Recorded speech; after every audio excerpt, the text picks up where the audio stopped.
انابیہ اور طوبا کے bed room کی کھڑکیاں سامنے والے لان کی طرف کھلتی تھیں۔ اس وقت وہ سب کی نظروں سے چھپ کر برہان کو یونیورسٹی جاتے ہوئے دیکھا کرتی تھی۔ بی اے کے رزلٹ کے بعد اس کا ارادہ بھی اسی یونیورسٹی میں ایڈمیشن لینے کا تھا جہاں برہان اسسٹنٹ پروفیسر تھے۔ برہان نے داجی اور محتشم علی کی سخت مخالفت کے باوجود یہ ملازمت جاری رکھی تھی۔ وہ مزاجاً اس گھر کے مردوں سے تھوڑا مختلف تھے، اسی وجہ سے انابیہ بہت سال پہلے ہی خود کو ان کی محبت میں گرفتار ہونے سے نہیں روک پائی تھی، جبکہ اس معاملے میں برہان نے کبھی بھی اس کی پذیرائی نہیں کی۔ اس نے کھڑکی سے دیکھا، وہ اپنے لیپ ٹاپ بیگ اٹھائے پورچ میں کھڑی گاڑیوں کی طرف بڑھ رہے تھے۔ بلیک جینس پر انہوں نے ایک اسٹائلش اور اسمارٹ سی جیکٹ پہن رکھی تھی اور آنکھوں پر ان کا مخصوص سلور کلر کا چشمہ تھا۔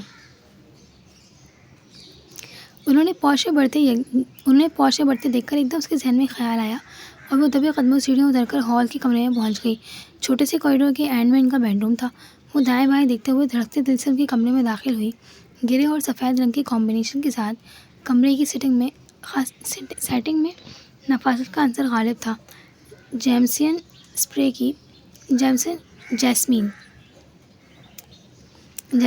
کی خوشبو پورے کمرے میں رقص کر رہی تھی۔ اسے اپنے تایزاد کزن برہان شروع سے ہی اچھے لگتے تھے، لیکن نکاح کے بعد تو اس کے دل میں چھپا محبت کا ننھا پودا ایک تناور درخت کی صورت اختیار کر چکا تھا، جسے برہان نے کبھی اپنی توجہ یا چاہت کا پانی دینے کی کوشش نہیں کی تھی۔ وہ بے اختیار چلتی ہوئی ان کی اسٹڈی ٹیبل کے پاس آ کر رک گئی، جہاں ان کے سبجیکٹ کی کتابیں ایک ترتیب کے ساتھ رکھی ہوئی تھیں۔ دائیں طرف ایک خوبصورت قلم ہولڈر تھا اور اس نے پین نکال کر سامنے رکھی نوٹ بک کھولی اور مسکرا کر اپنا اور ان کا نام لکھنے لگی۔ اچانک اس کی نظر سائڈ میز پر رکھی ان کی کانوکیشن کی تصویر پر پڑی۔ کیمرے کی آنکھ میں محفوظ بے ساختہ مسکراہٹ نے ان کی اس تصویر کی دلکشی کو مزید بڑھا دیا تھا۔ وہ شیشے کے نفیس سے فریم میں مقید تھی۔ انابیہ نے بڑی محبت سے اپنے دوپٹے کے آنچل سے اس فریم کا شیشہ صاف کیا۔ اسے علم نہیں تھا کہ برہان کسی کام سے اپنے کمرے میں واپس لوٹ آئے تھے اور اپناگواہی سے انابیہ کو دیکھ رہے تھے۔ یہ کیا ہو رہا ہے؟ ان کا ناراض لہجہ انابیہ کی سماعتوں سے ٹکرایا اور وہ جو اسے اچانک چھاپے کے لیے تیار نہیں تھی، اس آواز پر اچھلی اور اس کے ہاتھ سے فریم پسلا اور فرش پر کرچیوں کی صورت میں بگڑتا چلا گیا۔ برہان نے ناگواری سے پہلے زمین پر پھیلی کرچیوں کو اور پھر اپنی چچزاد کزن کو دیکھا، جس کا چہرہ فک ہو گیا تھا اور وہ خوفزدہ انداز میں اپنے لبوں پر ہاتھ رکھ کے سر جھکائے کھڑی تھی۔ برہان کی غیر متوقع آمد نے اس کے آسان قطع کر دیے تھے۔ تم یہاں کیا کر رہی ہو؟ وہ بیزاری سے گویا ہوئے۔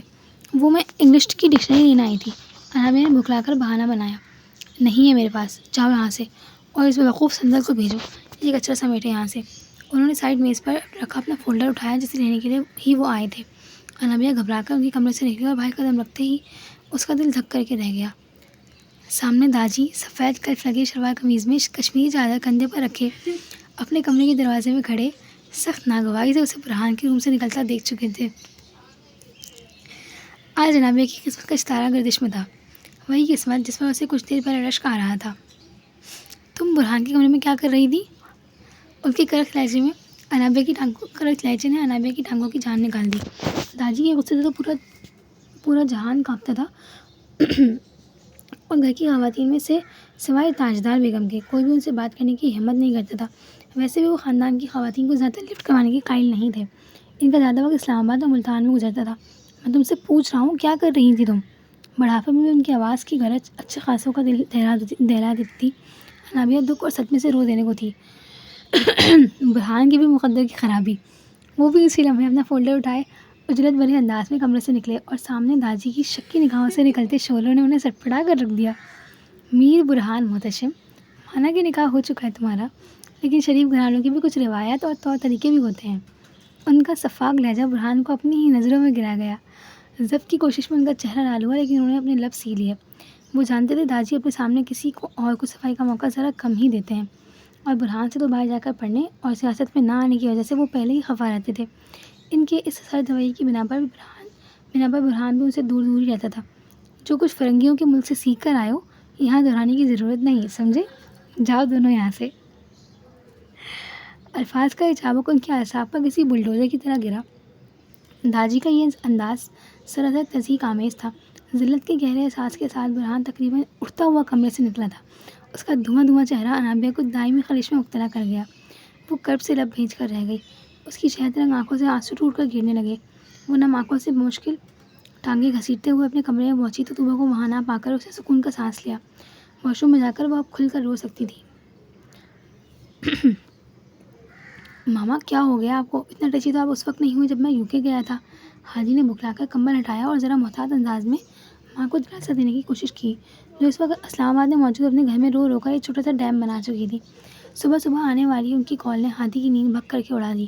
ہاں تو اس وقت تو درمیان میں 7 سمندر حائل تھے، اب تو 1 گھنٹے سے بھی کم کا سفر ہے، لیکن تمہیں اتنی توفیق نہیں ہوتی کہ آ کر بوڑھی ماں سے مل جاؤ۔ وہ رونا بھول کر اس کی کلاس لینے لگی تو ہادی کے چہرے پر مسکراہٹ دوڑ گئی۔ بوڑھے ہوں آپ کے دشمن، آپ تو اچھی خاصی انرجیٹک اور ینگ وومن ہے۔ اس نے ماں کو بہلانے کی کوشش کی۔ بس بس رہنے دو، زیادہ مسکہ بازی کرنے کی ضرورت نہیں، اپنے باپ کی طرح۔ ان کی جھاڑ سن کر ہادی کی طبیعت ایک دم فریش ہو گئی۔ باپ بیچارے کا تو خواہ سے نام بدنام کر رکھا ہے ان لوگوں نے۔ عبداللہ صاحب بھی کمرے میں انٹر ہو چکے تھے۔ ان کی آواز ریسیور میں سے ہادی کی سماعتوں تک پہنچی وہ مسکرا دیا، کیونکہ وہ جانتا تھا کہ اب کون سی جنگ عظیم شروع ہونے والی ہے۔ دنیا میں 2 ہی تو معصوم اور بھولے بھالے ہیں، ایک آپ اور ایک آپ کا بیٹا۔ عالیہ بیگم طنزیہ لہجے میں گویا ہوئی۔ بھائی اب تم کہیں اور کا غصہ مجھ پر تو نہ نکالنے کی کوشش کرو۔ عبداللہ صاحب گھبرا گئے۔ سارا کیا ذرا آپ کا ہے، اللہ نے 13 سال بعد اولاد دی، اسے اٹھا کر پہلے باہر پڑھنے بھجوا دیا اور اب نوکری پر ٹنگا دیا اتنی دور۔ آگ لگے اس کروڑوں کی جائیداد کو، جس کے ہوتے وہ ماں بیٹے کے درمیان اتنی دوری ڈال دی۔ عالیہ بیگم ایک دم پھٹ پڑی۔ توبہ توبہ، آج تو سرحدوں پر سخت کشیدگی ہے۔ بیٹا جی پہلی فرصت میں سیز فائر کروانے پہنچے یہاں۔ عبداللہ صاحب نے بیوی کے ساتھ ہاتھ سے سیل فون پکڑا اور اسپیکر آن کر کے ہادی کو مخاطب کیا۔ جی پاپا، اس ویکینڈ پر آتا ہوں۔ وہ خود بھی ماں کے جذباتی انداز میں بھکلا گیا۔ اتنا تو وہ بھی جانتا تھا کہ وہ اس طوطے کی طرح تھا جس میں اس کی ماں کی جان قید تھی۔ یقین مانو بیٹا، صبح اور شام نینا بہائے جاتے ہیں، مکیش اور رفیع کے گانے سنے جاتے ہیں۔ ایسا کوئی دکھی قسم کا ماحول بنا ہوا ہے گھر کا کہ سارے ملازم چرند پرند ہر کوئی صبح اور شام روتا دکھائی دیتا ہے۔ عبداللہ صاحب کا شرارتی لہجہ عالیہ بیگم کو مزید تپا گیا۔ سن رہے ہو اپنے باپ کی باتیں، ایک ماں کی محبت کا ایسا مذاق اڑاتے ہیں۔ عالیہ بیگم مزاحی سے گویا ہوئی۔ کیا ہو گیا ماما، اتنا تو پیار کرتے ہیں پاپا آپ سے، اسی وجہ سے تو 1 منٹ بھی اپنی آنکھوں سے اوجھل نہیں ہونے دیتے، ورنہ کتنا کہا تھا کہ آپ میزہ ادا کر رہے ہیں یہاں مری میں۔ اسے ہمیشہ کی طرح ثالثی کا کردار نبھانا پڑا۔ بس بیٹا، تم دنیا کے واحد شخص ہو جو میرے جذبات سمجھ سکتے ہو، کچھ اپنی ماں کو بھی سمجھا دیا کرو۔ عبداللہ صاحب ابھی بھی غیر سنجیدہ تھے۔ بابا آپ بھی ذرا کم تنگ دیا کریں ماما کو۔ ہادی نے مسکرا کر ساتھ کو اندر آنے کا اشارہ کیا، جو کافی کے 2 بڑے مگ اٹھائے دروازے میں کھڑا تھا۔ وہ کل ہی اس کے گھر میں شفٹ ہوا تھا اور آج تھکن کی وجہ سے دونوں نے آفس سے چھٹی کر لی تھی۔ ساتھ نے ٹرے ایک طرف رکھ کر بیڈ روم کی کھڑکی کا پردہ ہٹایا تو سامنے میر ہاؤس کے پچھلے لان کا منظر بالکل صاف تھا۔ ہادی کا بیڈ روم فرسٹ فلور پر تھا اور کمرے کے دونوں اطراف میں کھڑکیاں تھیں، جن میں سے 2 پچھلے لان کی سائڈ پر اور 2 میر ہاؤس کی گیلری کی جانب کھلتی تھیں۔ میر ہاؤس کے پچھلے لان میں اس وقت درے شہوار اور طوبہ نے خوب طوفان برپا کر رکھا تھا۔ درخت کے مضبوط تنے سے باندھے گئے جھولے پر بیٹھی درے شہوار کی بلند آواز میں کی جانے والی شاعری ساتھ کو بغیر کسی دقت کے سنائی دے رہی تھی۔ فصلیں گل آئی کھلے باغ میں خوشبو کے علم، دل کے ساحل پر تیرے نام کا تارا چمکا۔ 2 منٹ کے اندر نیچے اتر جاؤ جھولے سے، ورنہ میں دن میں تارے دکھا دوں گی تمہیں۔ طوبہ نے منہ پر ہاتھ پھینکا۔ درے شہوار کو دھمکی دی تو ساتھ کو ہنسی آ گئی۔ اسے ہنستا دیکھ کر ہادی بھی اس کے پیچھے آن کھڑا ہوا۔ وہ بابا سے بات کر کے فون بند کر چکا تھا۔ یہ کیا ہو رہا ہے؟ اس کے لہجے میں ہلکی سی ناگواری جھلکی۔ بڑی مزے کی اور زندہ دل لڑکیاں ہیں یار۔ ساتھ سامنے کا منظر دیکھ کر کھل کر مسکرایا، کیونکہ طوبہ نے ہاتھ سے پکڑا کشمیری سیب کھینچ کر درے شہوار کی کمر پر دے مارا تھا اور وہ تڑپ کر جھولے سے اتری اور جوابی حملہ کرنے کے لیے دائیں بائیں سے کوئی ہتھیار ڈھونڈنے لگی۔ بری بات ہے یار، اپنے لان میں وہ جو مرضی کریں۔ محمد ہادی کو ساتھ کی تاک جھانک ایک آنکھ نہیں بھائی۔ وہ ویسے بھی میچورڈ، سلجھا ہوا اور اپنے کام سے کام رکھنے والا بندہ تھا۔ بے فکر رہو، فوجیں اپنے حدود سے نکل کر ہماری حدود میں داخل ہو چکی ہیں۔ ساتھ کی شکل لہجے پر اسے بجائی سے نیچے جھانکا۔ درے شہوار بڑی مہارت سے درمیانی باڑ پھیلا کر اس کے لان میں لگے خوبانی کے درخت پر چھلاوے کی طرح چڑھی اور اب وہاں سے پکی ہوئی خوبانیاں توڑ توڑ کر طوبہ پہ حملے کرنے لگی۔ بہت ہی ڈفر اور بدتمیز لڑکی ہے، اس کا تو میں دماغ درست کرتا ہوں۔ ہادی کا دماغ گھوما، وہ میزائل کی طرح اڑتا ہوا اپنے پچھلے لان میں پہنچا۔ تب تک شہوار اس کے آدھے درخت کی تباہی پھیر چکی تھی۔ محمد ہادی کو سامنے دیکھ کر طوبہ، جو خوبانیاں اپنی جھولی میں ڈال رہی تھی، ہرنی کی طرح فراٹے بھرتی اندر کی جانب دوڑ گئی، جبکہ درے شہوار درخت پر ٹنگی کھسیانی مسکراہٹ کے ساتھ اپنا کان کھجانے لگی۔ یہ اس کا مخصوص اسٹائل تھا جو وہ رنگے ہاتھوں پکڑے جانے پر بناتی تھی۔ محترمہ ذرا نیچے اترے شرافت سے۔ محمد ہادی کی دھمکی آمیز لہجے پر وہ ڈرتے ڈرتے چھلانگ مار کر نیچے اتری اور اپنا توازن برقرار نہ رکھ سکی اور دھڑام کر کے لان میں سجدہ ریز ہو گئی۔ ارے چوٹ تو نہیں لگی آپ کو؟ ساتھ جو ہادی کو منع کرنے کے لیے اس کے پیچھے وہاں پہنچا تھا، سامنے کا منظر دیکھ کر بکھلا گیا۔ درے شہوار خجالت بھرے انداز سے بمشکل اٹھی اور اپنے کپڑے جھاڑنے لگی جس پر مٹی اور گھاس کے تنکے چپک گئے تھے، جبکہ اس کی کمر علیحدہ دہائی دے رہی تھی، جس پر زمین پر پڑے کسی پتھر کی نوک ٹھیک ٹھاک چبھی تھی۔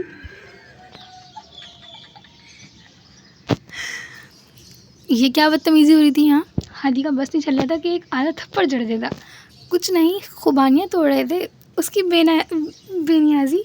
ہادی کا دل جلا گیا جبکہ ساتھ کے گھوڑے پر بڑی بے ساختہ مسکراہٹ دوڑی۔ کیوں؟ یہ میر حاکم کے علی کے باپ کی جاگیر ہے جہاں جب چاہے منہ اٹھا کر چلی آتی ہیں آپ۔ ہادی کا تلخ لہجہ سن کر دورشہوار اور ذات کا دماغ بک کر کے اڑا، جبکہ وہ مزید کہہ رہا تھا، آئندہ ایسا کیا تو میں ڈائریکٹ انہی کے پاس جاؤں گا کہ اپنی زبان میں سمجھا لے اپنے گھر کی خواتین کو۔ محمد ہادی کا دھمکی آمیز انداز دورشہوار کے تن بدن میں آگ لگایا گیا۔ وہ کہاں عادی تھی اس قسم کے لہجے کی؟ تذلیل کا گہرا احساس خنجر کی طرح اس کے وجود کو کاٹنے لگا۔ اچھا تو یہ کس کی جاگیر ہے؟ ذرا روشنی ڈالنا پسند کریں گے آپ؟ آگے بھی دورشہوار تھی، آسانی سے ہار نہ ماننے والی۔ جس کی بھی ہو، آپ کو اس سے مطلب نہیں ہونا چاہیے، اور برائے مہربانی اپنی آمد و رفت اپنی ہی سائٹ پر محدود رکھیں۔ خوبانیوں کا حشر نشر دیکھ کر ہادی کا خون کھول اٹھا تھا۔ ایسا کریں، اپنی حدود کے اندر برقی روڈ دوڑا دیں، کیونکہ اس کے علاوہ تو کوئی اور چیز دورشہوار کو یہاں آنے سے روک نہیں سکتی۔ 2 قدم آگے بڑھ کر ہادی کی آنکھوں میں آنکھیں ڈالے وہ پاس کھڑے ساتھی تو جھکے اڑا گئی۔ البتہ محمد ہادی ایک دم تلملا اٹھا۔ اس سے پہلے کہ وہ کچھ بولتا، دورشہوار نے انگلی اٹھا کر اسے چپ رہنے کا اشارہ کیا۔ اور جہاں تک بات میر حاکم علی کو بتانے کی ہے تو یہ شوق بھی پورا کر لیں، لیکن اس سے پہلے یہ ضرور دیکھ لیجیے گا کہ مری کے کس قبرستان میں ایک قبر کی جگہ خالی ہے۔ دورشہوار کی بھوری آنکھوں میں غصہ اور تراشیدہ ہونٹوں کے خم پر ایک زہریلی مسکراہٹ ابھری۔ دھمکی دے رہی ہیں آپ مجھے اس شخص کے نام کی جس کی اوقات پورا پاکستان جانتا ہے؟ اس نے ایک دم مشتعل انداز سے بے اختیاری شہوار کا بازو پکڑا جو وہاں سے جانے کے لیے پر توڑ رہی تھی۔ اس کی مضبوط انگلیاں دورشہوار کے نرم بازو پر کسی گرم سلاخ کی طرح مانند گھستی ہوئی محسوس ہوئی تھی۔ اس کی آنکھوں میں اس قدر صفاقی تھی کہ لمحے کو دورشہوار بھی گڑبڑا گئی۔ کیا ہو گیا ہادی؟ چھوڑو ان کا بازو۔ سعد نے بکھلا کر مشتعل ہوتے ہوئے ہادی کو اپنی طرف کھینچا، جس کی آنکھوں سے اس وقت آگ کے گولے نکل رہے تھے جس سے سامنے والے کو زندہ جلا کر بھسم کرنے کا ارادہ ہو۔ دورشہوار نے جھٹکے سے اپنا بازو اس سے چھڑایا اور متنفر انداز میں اس کی طرف دیکھتے ہوئے بڑے سکون سے اپنے رون کی طرف چل دی۔ اس کے اندر ایک حشر برپا تھا، لیکن وہ اپنے اندر ہونے والی اچھاڑ پچھاڑ کو باہر کی دنیا کے لوگوں پر ذرا کم ہی ظاہر کرتی تھی۔ یہ اسے اپنی ذات کی سب سے بڑی توہین محسوس ہوتی تھی، لیکن اس وقت تو داجی کے بارے میں کہے ہوئے جملے نے اسے سلگا کر رکھ دیا تھا۔ مسٹر ہادی، آپ کو اندازہ نہیں ہے کس طوفان سے خود کو دعوت دے چکے ہیں آپ۔ واش روم میں پورا آدھا گھنٹہ اپنی کلائی ٹھنڈے پانی کے نل کے نیچے رکھنے کے بعد بھی وہ اپنے اندر بدلے کی آگ کو کم نہیں کر سکی۔ کیا کہہ رہا تھا وہ سڑیل؟ کہیں خوبانیوں کے پیسے تو نہیں مانگ لیے؟ وہ جیسے ہی واش روم سے باہر نکلی تو وہ بڑے مزے سے اس کے بیڈ پر بیٹھی وہی خوبانیاں مزے سے کھا رہی تھی۔ پاس ہی دورشہوار کا لیپ ٹاپ رکھا ہوا تھا۔ کچھ نہیں، دورشہوار نے بیزائی سے ہاتھ میں پکڑا ٹاول اسٹینڈ پر پھینکا اور کمرے میں آتی ہوئی دھوپ کو کم کرنے کے لیے جیسے ہی پردے کی طرف ہاتھ بڑھایا اسے جھٹکا لگا۔ دورشہوار کے کمرے کی بائیں دیوار کے عین سامنے محمد ہادی کے کمرے کی دائیں سائڈ والی 2 کھڑکیاں تھیں اور درمیانی فاصلہ صرف چند فٹ کا تھا۔ ان دونوں کے کمروں کے درمیان میں چھوٹی سی گیلری اور چند فٹ کی مشترکہ دیوار تھی جو خاصی نیچے تھی۔ ہادی کے کمرے کی شیشے کی دونوں کھڑکیاں اس وقت بند تھیں، لیکن پردے ہٹے ہونے اور لائٹ جلنے کی وجہ سے اندر کا منظر بالکل صاف دکھائی دے رہا تھا۔ اس وقت وہ اپنے سامنے کھڑے ملازم کے اوپر برس رہا تھا۔ ان دونوں کے چہرے کے تاثرات سے دورشہوار کو اندازہ ہوگا کہ دونوں کے درمیان گفتگو کوئی خوشگوار نہیں تھی۔ گرج برس کر وہ واش روم کی طرف بڑھ گیا۔ دورشہوار کے چہرے پر ایک زہریلی مسکراہٹ دوڑی۔ وہ تیزی سے اپنے کمرے کا دروازہ کھول کر نکلی اور اجرت بھرے انداز میں سیڑھیاں اتر کر ڈائننگ روم کی میز پر رکھا سنگ مرمر کا بھاری ایش ٹرے اٹھا کر لے آئی۔